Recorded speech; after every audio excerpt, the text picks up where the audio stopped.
नमस्कार श्रोते हो. दीपक रेगे कथाकथन चॅनलवर तुम्हा सगळ्यांचं मनापासून स्वागत. श्रोते हो, आज तुम्ही ऐकणार आहात स्वामिनी या सुरेश वैद्य लिखित कादंबरीचा 13वा भाग. दारावरची बेल वाजली तसा सलील दचकून जागा झाला. मान वळवून त्यांनी उशालगत ठेवलेल्या अलार्मकडे पाहिलं. 9:30 वाजलेले होते. एवढ्या सकाळी सकाळी कोण आला असेल? राजेश्री? नाही, ती तर 10:30 नंतर येते. मग एखादा प्रकाशक का एखादा वाचक? नाही, पण अजूनपर्यंत तरी पूर्वसूचना दिल्याशिवाय कोणीही त्याच्याकडे आलेलं नव्हतं. आणि आलं तरी एवढ्या सकाळी सकाळी? शक्यच नाही. राजेश्रीच आलेली असावी. पण आज एवढ्या लवकर? काल तिने आपलं मन आपल्यासमोर उघडं केलं, पण आपण तिच्या प्रेमाला प्रतिसाद देऊ शकलो नाही. देणार तरी कसा? प्रीतीने आपल्या मनामेंदूवरच नाही तर संपूर्ण आयुष्यावरच कब्जा मिळवलेला आहे. सगळं आयुष्यच आपण तिच्या स्वाधीन करून बसलोय. राजेश्रीला आपण काय देणार? खरंच आपण सर्वसामान्य माणसासारखं प्रीतीला विसरून जाऊ शकलो असतो तर किती बरं झालं असतं. हा सुद्धा आपल्याला एक प्रकारचा शापच आहे. राजेश्री ही रात्रभर कदाचित असल्याच विचारांनी तळमळत असणार. आणि मग सकाळी सकाळी कसला तरी निर्णय घेऊन निर्णय म्हणजे काय? बहुतेक नोकरी सोडायचा निर्णय. ज्या माणसावर आपण प्रेम केलं, त्याची कल्पना त्याला दिली, त्याच माणसाच्या सहवासात परत राहणं तिला अवघडच वाटत असणार ना. आणि म्हणूनच पुन्हा बेल वाजली. सलील बेडवरनं उठला. पायात सपाता सरकवल्या. केसांवरनं हात फिरवत तो बाहेरच्या खोलीत आला. दाराजवळ गेला. बोल्ट सरकवून दार उघडलं आणि सलील एकदम स्तब्ध झाला. दारात भैयासाहेब उभे होते. सलील, मला आत या असं सुद्धा म्हणणार नाहीस? भैयासाहेबांच्या आवाजानं सलील भानावर आला. नकळत त्याच्या कपाळावर आठ्या उमटल्या. याच माणसाने एकेकाळी आपला अपमान केला होता. बंगल्यातून धक्के मारून बाहेर काढायची भाषा वापरली होती. याच माणसाने आपल्या गरिबीची टिंगल करण्यासाठी मुद्दाम रेवतीच्या हातून पैसे पाठवलेले होते. याच माणसाने प्रीतीला आपल्यापासून तोडण्यासाठी तिच्या मनात आपल्याबद्दल, आपल्या गरिबीबद्दल आढी निर्माण केलेली होती. मनातल्या या विचाराने नकळत सलीलचा चेहरा कठोर झाला, थोडासा कठीण झाला. सलील, मला कल्पना आहे सलील, तुझा माझ्यावर राग आहे. तुला मी ज्या प्रकारची वागणूक दिली ते बघता तू मला बघताच खाडकन माझ्या तोंडावरच दार बंद करून घ्यायला हवं होतंस. तू तसं केलं असतंस ना तरी मी तुला दोष दिला नसता. सलीलच्या चेहऱ्यावरचे भाव वाचत भैयासाहेब म्हणाले, अच्छा, हेच सांगायला तुम्ही एवढ्या वर्षांनी एवढ्या सकाळी सकाळी इथे आलाय का? नाही, याहीपेक्षा काही महत्त्वाचं सांगायला मी आलोय. प्रीतीच्या दृष्टीने, तुझ्या दृष्टीने, कदाचित तुम्हा दोघांच्याही दृष्टीने ते महत्त्वाचं आहे. पण प्रीतीच्या दृष्टीनं जे काही महत्त्वाचं होतं तर ते तुम्ही केव्हाच करून बसलाय. कदाचित असलंच तर ते तुमच्या दृष्टीनं महत्त्वाचं असावं. कारण नफ्याशिवाय तोटा सहन करणारी तुम्ही माणसंच नाहीत ना. सलील, तू आज काहीही बोल, मी ते मनावर नाही घेणार. का? इतकी माझी किंमत वाढली का काय? अरे हां, बाहेर माझी कार उभी आहे नाही का? मी विसरलोच होतो. सलील कुत्सितपणे हसत म्हणाला. भैयासाहेबांचा चेहरा विदीर्ण झाला होता. त्यांच्या तेजहीन चेहऱ्यावर विषण्णपणाचे भाव पसरलेले होते. सलील, तुला हे मी कधीच सांगितलं नसतं, कधीच बोललो सुद्धा नसतो. तुझ्या नजरेत मी कायम खलनायक राहिलो असतो ना तरी चाललं असतं. पण आज आज माझ्या अंगात तुझे हे धारधार वाघबाण झेलायचं सामर्थ्यच राहिलेलं नाहीये. मी पार खिळखिळा झालोय सलील. भैयासाहेब क्षणभर बोलायचे थांबले आणि मग विलक्षण शांत पण स्पष्ट शब्दात म्हणाले, मी प्रीतीच्या आणि तुझ्या लग्नाला जो काही विरोध केला ना, त्यात प्रीतीपेक्षा तुझ्याच भल्याची चिंता वाटत होती म्हणून. क्षणभर सलील अवाक होऊन त्यांच्याकडे बघत राहिला. हां, तुझा याच्यावर विश्वास नाही बसणार, पण हे खरं आहे. मला प्रीतीशिवाय कोणी नव्हतं. माझं जे काही होतं ते सगळं आज ना उद्या प्रीतीचंच होणार होतं. म्हणूनच प्रीतीसाठी श्रीमंत नवराच हवा असा माझा आग्रह नव्हता. प्रीतीने एखाद्या गरीबाशी लग्न केलं तरी प्रीतीला काही फरक पडणार नव्हता, पण सलील, तुला प्रीतीशी लग्न करून निश्चितच फरक पडणार होता. नाही, तसा तो पडला, नाही का? ऐक आता, प्रीती माझी बहीण आहे. तिला मी लहानपणापासून ओळखत होतो. ती जेवढी भावना वेगात वाहवत जाणारी मुलगी होती, तेवढीच ती हट्टी होती, तेवढीच ती जिद्दीची होती. अर्थात याचा बराचसा दोष माझ्याकडे जातो. माझ्या अतिलाडानं ती बिघडली, काहीशी जिद्दी, काहीशी हट्टी झाली.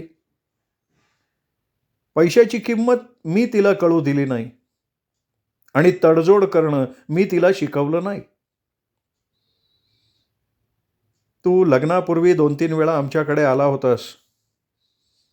त्याच वेळी तुझे विचार, तुझा स्वभाव, तुझा स्वाभिमान मला प्रकर्षानं जाणवला होता. म्हणूनच प्रीतीने तुझ्याशी लग्न करण्याचा निर्णय घेतला तेव्हाच माझ्या लक्षात आलं होतं की तू माझ्या एकाही पैशाला हात लावणार नाहीस आणि प्रीती तुझ्याबरोबर गरिबीत दिवस काढू शकणार नाही. ते तिला शक्य नव्हतं. या सगळ्या प्रकारात प्रीतीचं काही नुकसान होणार नव्हतं सलील. ती तिला वाटेल तेव्हा तुला सोडून माझ्याकडे येणार होतीच. पण तुझं मात्र सगळं आयुष्य उद्ध्वस्त होणार होतं. तू मला आवडला होतास, खरोखर सांगतो, मला तू मनापासून आवडला होतास आणि म्हणूनच प्रीतीमुळे तुझं आयुष्य उद्ध्वस्त होणं मला मंजूर नव्हतं.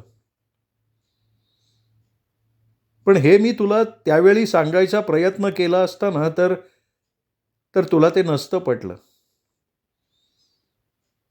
मी फक्त तुझ्याशी गोड बोलून तुला प्रीतीपासून तोडायचा प्रयत्न करतोय असंच त्यावेळी तुला वाटलं असतं, म्हणून मी तुझा स्वाभिमान डिवचण्याचा प्रयत्न केला. तुला अपमानकारक वाटेल अशी भाषाही वापरली. पण तुझ्याकडे लक्ष देण्याच्या प्रयत्नात प्रीतीकडे, तिच्या जिद्दी आणि हट्टी स्वभावाकडे माझं दुर्लक्ष झालं. विरोधी सूर ऐकायची सवय नसलेली प्रीती माझ्या विरोधामुळे आणखीन जिद्दीला पेटली. मला खात्री आहे, बघ, तू तिला तुझ्या परिस्थितीची, पुढच्या खडतर आयुष्याची कल्पना दिलेली असणार, नक्कीच दिलेली असणार. पण प्रीतीने फारशा गांभीर्याने तुझ्या बोलण्याकडे लक्षच दिलेलं नसणार. कारण माझ्या विरोधाला आव्हान म्हणून केवळ स्वतःची जिद्द पूर्ण करणं हे त्यावेळी तिच्या डोक्यात असणार. भैयासाहेब, म्हणजे माझ्याशी तिने जे लग्न केलं ते केवळ तुम्हाला आव्हान द्यायचं म्हणून, माझ्यावरच्या प्रेमापोटी नाही, असं तुम्हाला सुचवायचंय? अरे, तिचं तुझ्यावर प्रेम नव्हतं असं नाहीये. तिचं तुझ्यावर प्रेम होतं. ते प्रेम अजूनही आहे. पण तुझ्याशी लग्न करताना दुर्दैवानं तुझ्यावरच्या प्रेमापेक्षाही त्यात तिच्या जिद्दीचा भाग जास्त होता. विचार कर ना, तुझ्याशी लग्न करताना त्यात तिच्या जिद्दीपेक्षा प्रेमाचा भाग जास्त असता तर आज आज तुझ्याकडे यायची तीव्र इच्छा असून सुद्धा केवळ स्वतःचा अहंकार जपत ती बसलीच नसती. एक गोष्ट तुम्ही विसरताय भैयासाहेब. क्षणभर तुमच्या बोलण्यावर विश्वास ठेवला. केवळ माझ्या भल्यासाठी तुम्ही आमच्या लग्नाला विरोध केलेला होतात. पण हा विरोध लग्न होईपर्यंत ठीक होता. लग्न झाल्यानंतर सुद्धा तुम्ही प्रीतीला माझ्यापासून तोडण्याचा सतत प्रयत्न करत होता. त्यासाठी प्रत्यक्ष मला भेटून प्रीतीच्या आयुष्यातनं बाजूला हो हेही तुम्ही मला सुचवलं होतं. रेवतीच्या हस्ते पैसे पाठवून प्रीतीला तुम्ही परत आपल्याकडे ओढण्याचा प्रयत्न करत होतात. आता तुमचं हे वागणं सुद्धा माझ्या भल्यासाठी होतं असं तुम्हाला म्हणायचं आहे का? सलीलनी भैयासाहेबांवर नजर रोखत म्हटलं. तू चुकतोयस सलील. तुमचं लग्न झाल्यानंतर मी कधीही स्वतःहून प्रीतीला भेटण्याचा प्रयत्न केला नव्हता. ती चूक तुझी आहे सलील. ज्या वर्तुळातनं प्रीती बाहेर पडली होती त्या वर्तुळात पुन्हा प्रवेश करायला तू तिला परवानगी द्यायला नकोच होतीस. प्रीती पुन्हा क्लबमध्ये जायला लागली. तिच्या पूर्वीच्या मित्रमैत्रिणी पुन्हा तिच्या भोवती गोळा झाल्या. जी चूक मी केली होती ती चूक तू सुद्धा केलीस. प्रीती माझ्या अतिलाडानं बिघडली होती तशीच ती तुझ्या अतिप्रेमानं घसरली. यावर सलील काही बोलला नाही. मग भैयासाहेबच म्हणाले, जाऊ देत रे, चूक कोणाची होती याची चर्चा करण्यात आता काही अर्थ नाहीये. सलील, मी तुला एक विनंती करायला आलोय. सलीलला एकदम जाणवलं की आपण भैयासाहेबांशी अजूनही दारात उभं राहून बोलतोय. काही असो, हा माणूस स्वतःहून आपल्या दारात आलाय. त्याला आत या हे म्हणणं आपलं कर्तव्य आहे. आणि तसंही एखाद्या माणसावर फाळ काळ लागवणं सलीलच्या स्वभावात नव्हतं. विशेषतः ज्या कारणासाठी सलील रागावला असेल त्या कारणाचं त्या माणसाने स्पष्टीकरण दिलं, चूक कबूल केली की सलील सुद्धा आपला राग विसरून जायचा. भैयासाहेबांच्या बाबतीतही तसंच झालेलं होतं. भैयासाहेबांना बघताच त्याच्या मनातला राग उफाळून आला होता आणि आता त्याचा थोडाफार निचरा झाल्यामुळे तो बराचसा शांत झाला होता. भैयासाहेबांचं सगळंच त्याला पटलं होतं अशातला भाग नव्हता. पण तरीही त्यांनी जे काही सांगितलं, विचारांती त्यात थोडंफार तरी तथ्य आहे हे त्यांनी सुद्धा मनोमन मान्य करून टाकलं होतं. या ना, आत या. दारातून बाजूला होत सलील म्हणाला. भैयासाहेब काही न बोलता आत आले, सोफ्यावर बसले. सलील त्यांच्या समोरच्या खुर्चीवर बसला. सलील, तुला कदाचित कल्पना नसेल, गेले वर्षभर मी अंथरुणाला खिळू नये. प्रीतीच सगळा बिझनेस बघतीये. सलीलला खरोखर याची काहीच कल्पना नव्हती, विशेषतः भैयासाहेबांच्या आजाराची. आणि आता पहिल्यांदा त्याच्या लक्षात आलं होतं की भैयासाहेब फारच कृश झाले होते. त्यांचा चेहराही फिकुटला होता. डोळे खोल गेल्यासारखे वाटत होते. सलील काही न बोलता फक्त त्यांच्याकडे बघत होता. सलील, सध्या प्रीतीला तुझी फार आवश्यकता आहे. ती मानसिकदृष्ट्या अतिशय अस्वस्थ आहे. क्लब, पार्ट्या याच्यात आपली अस्वस्थता बुडवून टाकण्याचा तिचा प्रयत्न फारसा यशस्वी होत नाही. त्यामुळे असेल कदाचित तिचं पिण्याचं प्रमाण वाढलंय. ठीक आहे, मग यात मी काय करू शकतो? सलील काहीशा कोरड्या स्वरात म्हणाला. हे बघ, असं नको म्हणू सलील. तू तिच्यासाठी अजूनही बरंच काही करू शकतोस. मला माहिती आहे तुझं तिच्यावर प्रेम आहे आणि प्रीतीची सध्याची अवस्था ऐकून तू सुद्धा मनातनं अस्वस्थ झालायस. ते बघ सलील, तिला सध्या खरोखरच तुझ्या आधाराची गरज आहे असं तुम्हाला वाटतंय ना? तिलाही तसंच वाटत असेल हे कशावरनं? नाही नाही, हे केवळ मला नाही, प्रीतीला सुद्धा वाटतंय सलील. पण तिचा हट्टी स्वभाव म्हण, किंवा तुला तिने जो काही मनस्ताप दिला त्यामुळे म्हण, ती स्वतःहून तुझ्याकडे यायला तयार नाहीये. अच्छा, आणि म्हणून मी स्वतःहून तिच्याकडे जावं असं तुम्हाला म्हणायचं आहे? हो. भैयासाहेब स्पष्ट शब्दात म्हणाले. Sorry Bhaiyasaheb, sorry. सलीलही तितक्याच स्पष्ट स्वरात म्हणाला. प्रीतीला काही मी जा असं म्हटलं नव्हतं.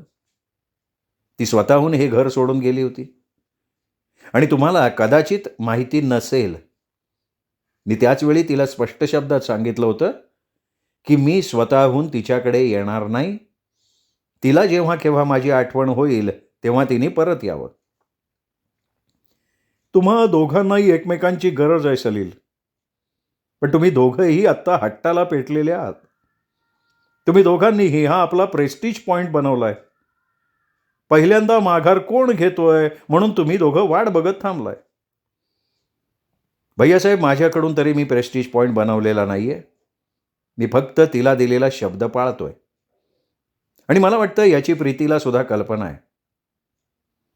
म्हणूनच मला वाटतं की तुम्ही म्हणताय त्याप्रमाणे तिला अजूनही माझ्या आधाराची गरज भासत नसेल.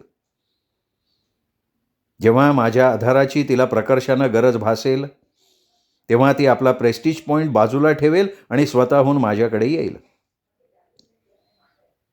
एक सुस्कारा सोडत भैयासाहेब विषण्ण स्वरात म्हणाले, तू तोपर्यंत वाट पाहशील माझी खात्री आहे. पण सलील, माझ्याकडे तेवढा वेळ नाहीये रे. म्हणजे? काहीच न समजून सलीलने त्यांच्याकडे पाहिलं. म्हणजे मला असं म्हणायचं होतं की मी हा असा सतत आजारी, कसलंही टेन्शन, कसलीही जबाबदारी अंगावर घ्यायची नाही असा सक्त आदेश आहे मला डॉक्टरांचा. आणि त्याचाच फायदा घेऊन काही जण प्रीतीच्या भोवती घुटमळतायत. मला माहिती आहे त्यांचा डोळा आहे तो प्रीतीच्या पैशावर. मला हेही माहिती आहे की प्रीती खंबीर आहे. कुठल्याही पुरुषाच्या जाळ्यात ती सापडणार नाही. हे सगळं खरं असलं ना तरी शेवटी ती स्त्री आहे. कोण कशा पद्धतीनं तिला जाळ्यात अडकवेल, विवश करेल सांगता नाही येणार. तुम्हाला काय झालंय भैयासाहेब? भैयासाहेबांचं अडखळत बोलणं सलीलच्या लक्षात आलं होतं. ते आपल्यापासून काहीतरी लपवण्याचा प्रयत्न करतायत हेही त्याच्या लक्षात आलं होतं. तो त्यांच्याकडे अतिशय बारीक नजरेनं बघत होता. नाही, तसं विशेष काही नाहीये. मला फक्त प्रीतीची काळजी वाटतेय सलील. भैयासाहेब सलीलकडे न बघता म्हणाले. भैयासाहेब, तुम्ही उगाचच काळजी करताय असं मला वाटतंय. माझा प्रीतीवर विश्वास आहे. प्रीतीला कोणीही फसवू शकणार नाही. पण सलील, प्रीतीला कोणत्या तरी पुरुषाचा आधार पाहिजे असं नाही का वाटत तुला? भैयासाहेबांनी रोखून पाहिलं सलीलकडे.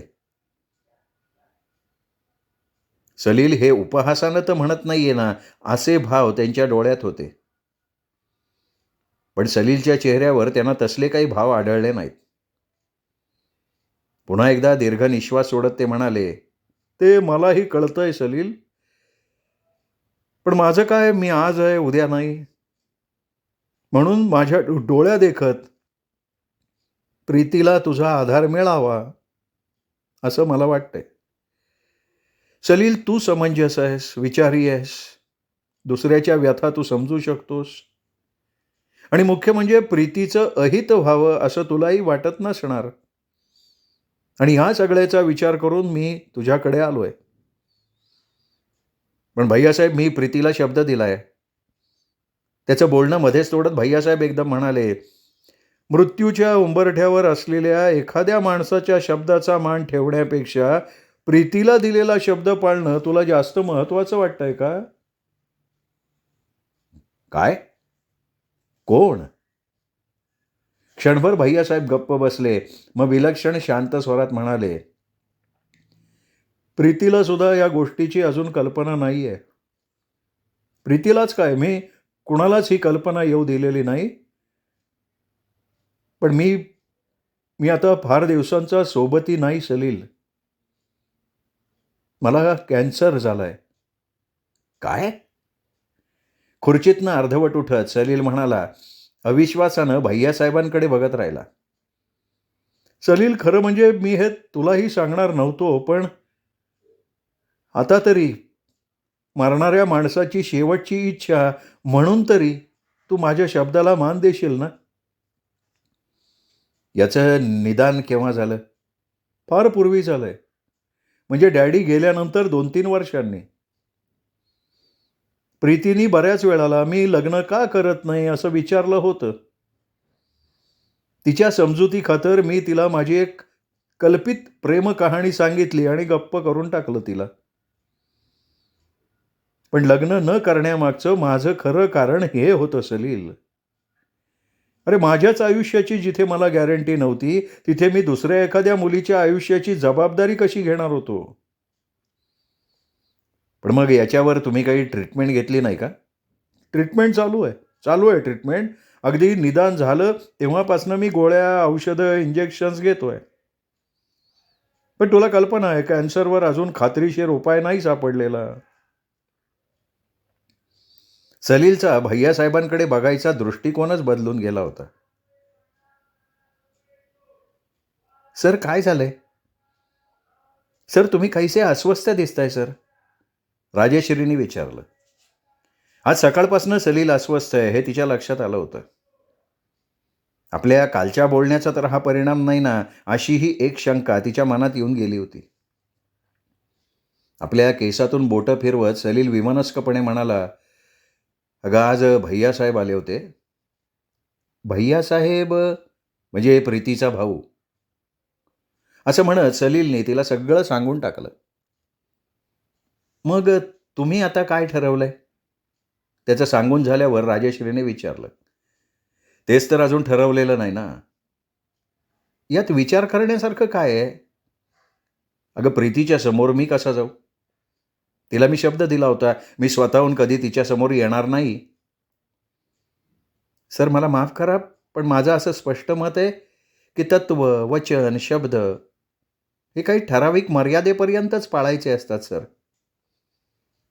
सर, जेव्हा माणुसकीचा प्रश्न येतो ना, तेव्हा कुठलंही तत्व, कुठलंही वचन माणुसकीपेक्षा श्रेष्ठ असूच शकत नाही. प्रीतीवर तर तुम्ही जीव तोडून प्रेम केलंय आणि प्रेमात स्वार्थापेक्षा त्यागाला जास्त महत्त्व असतं. सर, स्वतःचा अहंकार जपणं हा सुद्धा एक प्रकारे स्वार्थच झाला, नाही का? सलील काहीच बोलला नाही. राजेश्रीही मग जे बोललो ते खूप झालं असं समजून गप्प झाली. पण संध्याकाळी घरी जाताना राजेश्रीने पुन्हा तो विषय काढलाच.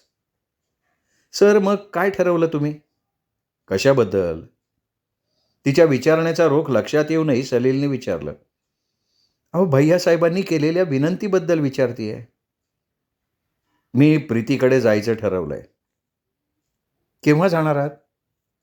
आजच. कदाचित उद्यापर्यंत माझा हा निर्णय कायम राहील याची मला सुद्धा शाश्वती नाही, म्हणून आजच जाणार आहे मी. सर, माझ्यातर्फे शुभेच्छा तुम्हाला, प्रसन्न हसत राजेश्री म्हणाली.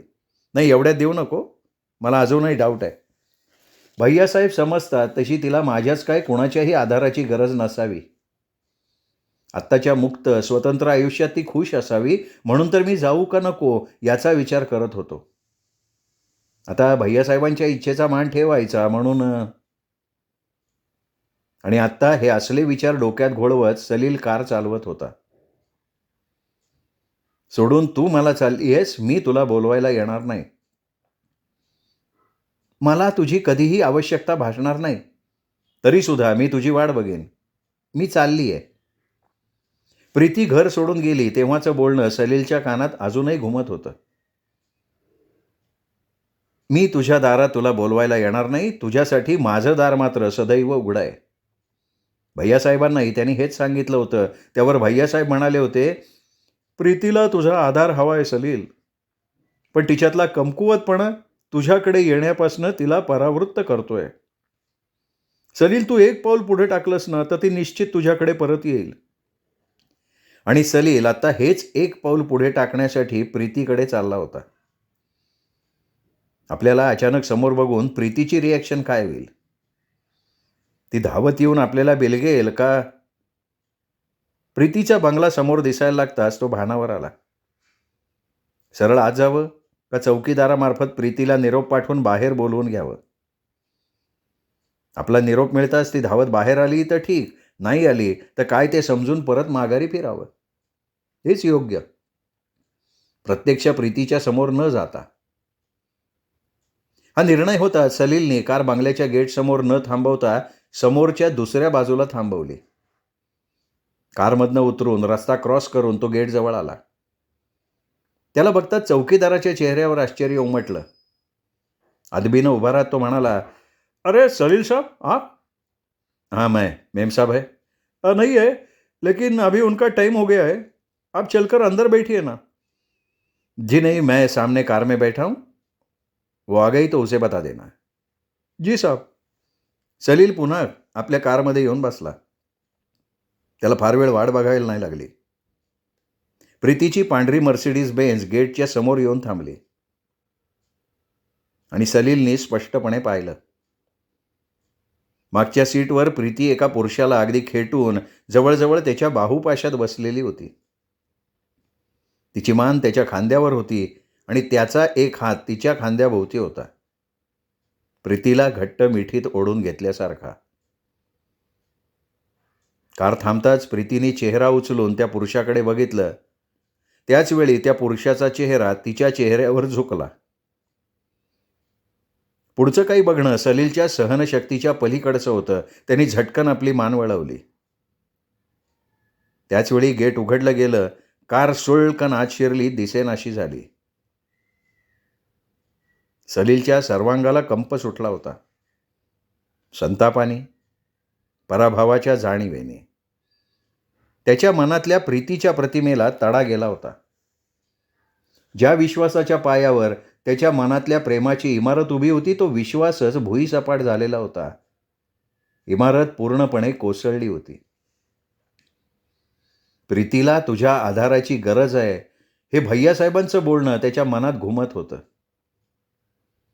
त्याचं मन म्हणत होतं, नाही, प्रीतीला आपल्या आधाराची गरज नाही आहे. प्रीतीला गरज आहे ती फक्त पुरुषाची, वासनापूर्तीसाठी आवश्यक असलेल्या कुठल्याही पुरुषाची. आणि भैयासाहेबांना या सगळ्याची कल्पना असावी. वासनेच्या दलदलीत रुतलेल्या प्रीतीला बाहेर काढण्यासाठीच त्यांनी मग आपली निवड केली. त्यासाठी शब्दांची हवी तशी मोडतोड केली. पण त्यांना एक कळलं नाही, सलील उष्ट्या पत्रावळीवर बसण्या इतका भुकेलेला नाहीये. आपण सगळं काही सहन करू शकलो असतो, पण प्रीतीचं हे रूप नाही सहन करू शकत. किती विश्वास होता आपला प्रीतीवर. संपलं, सगळं संपलं आता. सलीलनी कार स्टार्ट केली. चौकीदाराच्या हाकेकडे दुर्लक्ष करत त्यांनी कार भन्नाट वेगात सोडून टाकली. क्षणाक्षणाला कारचा वेग वाढला होता, सलीलच्या मनातल्या वादळी विचारांसारखा. श्रोते हो, तुम्ही ऐकताय सुरेश वैद्य लिखित स्वामिनी ही कादंबरी. हा आजचा 13वा भाग इथेच संपला. या कादंबरीचा 14वा अर्थात शेवटचा भाग आपण उद्या ऐकणार आहोत दीपक रेगे कथाकथन चॅनलवर. भेटूयात उद्या सुरेश वैद्य लिखित स्वामिनी या कादंबरीचा शेवटचा भाग ऐकण्यासाठी. नमस्कार.